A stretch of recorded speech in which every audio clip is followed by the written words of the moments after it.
MSI historical کے معزز دوستوں، میں ہوں شمس الاسلام اور اب تمام دیکھنے اور سننے والوں کو السلام علیکم۔ دوستوں، آسمانی بجلی اس وقت پیدا ہوتی ہے جب بادل اور تیز ہوا ایک دوسرے سے رگڑ کھاتے ہیں۔ آسمانی بجلی میں کروڑوں وولٹ اور کروڑوں ایمپیئر کرنٹ ہوتا ہے۔ تاروں کے دو سرے آپس میں ملتے ہیں تو ہمارے سامنے معمولی سا کرنٹ اور شعلہ پیدا ہوتا ہے اور ایک ہلکی سی آواز بھی پیدا ہوتی ہے، جبکہ آسمانی بجلی کے ساتھ بادلوں کی وسعت کے اعتبار سے الیکٹرک ڈسچارج شدید ہوتا ہے، جس سے رعد اور گرج پیدا ہوتی ہے۔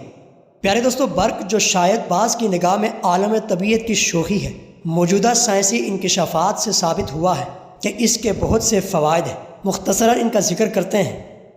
ناظرین گرامی، بجلیاں عموماً بہت زیادہ حرارت پیدا کرتی ہیں، جو بعض اوقات تقریباً 15,000 سینٹی گریڈ ہوتا ہے۔ یہ حرارت اس مقصد کے لیے کافی ہوتی ہے کہ اطراف کی زیادہ تر ہوا کو جلا دے، اور اس کے نتیجے میں فوراً ہوا کا دباؤ کم ہو جاتا ہے اور کم دباؤ کی صورت میں ہی بادل برستے ہیں۔ یہی وجہ ہے کہ بجلی چمکنے اور گرنے کے بعد ہی اولے پڑنے شروع ہو جاتے ہیں اور بارش کے موٹے موٹے قطرے گرنے لگتے ہیں۔ اس بنا پر بجلی کی ایک ذمہ داری آبیاری بھی ہے، اور ایک فائدہ اس کا یہ ہے کہ جس وقت بجلی چمکتی ہے تو بارش کے قطرات اضافی آکسیجن کی مقدار میں ترکیب ہوتے ہیں اور یہ باری پانی یعنی ہائیڈروجن پر آکسائڈ پیدا کرتے ہیں۔ اور باری پانی کے آثار میں سے ایک اثر یہ ہے کہ یہ پانی جراثیم کش ہوتا ہے۔ اسی بنا پر طبی مصارف میں اسے زخموں کے دھونے کے لیے استعمال کرتے ہیں۔ باری پانی کے یہ قطرات جب زمین پر برستے ہیں تو نباتاتی بیماریوں کے جراثیم ختم کر دیتے ہیں۔ اسی بنا پر ماہرین نے کہا ہے کہ جس سال آسمانی بجلی کم ہو، نباتاتی آفات اور بیماریاں زیادہ ہوتی ہیں۔ معزز دوستو، آسمانی بجلی خوف کی علامت بھی ہے۔ سورہ بقرہ میں اللہ تعالیٰ کے فرمان کا مفہوم ہے کہ وہ گرج اور چمک کے خوف سے اپنی انگلیاں کانوں میں ڈال لیتے ہیں، اور قرآن مجید میں اللہ تعالیٰ مزید ارشاد فرماتا ہے کہ وہی تو ہے جو تم کو ڈرانے اور امید دلانے کے لیے بجلی دکھاتا ہے اور باری باری بادل پیدا کرتا ہے۔ اور مزید اللہ تعالیٰ ارشاد فرماتا ہے کہ رعد اور فرشتے سب اس کے خوف سے اس کی تسبیح و تحمید کرتے رہتے ہیں۔ بعض علماء کے نزدیک رعد ایک فرشتے کا نام ہے۔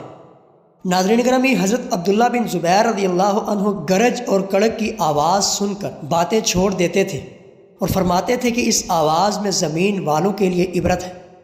اور حضور نبی مکرم علیہ السلام کی حدیث کا مفہوم بھی ہے کہ گرج سن کر اللہ کا ذکر کرو، اس لیے کہ آخر زمانے میں بکثرت بجلیاں گرنے لگیں گی۔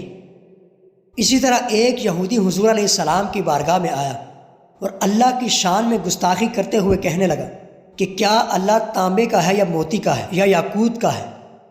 ابھی اس کا سوال پورا بھی نہیں ہوا تھا کہ آسمانی بجلی گری اور وہ تباہ ہو گیا۔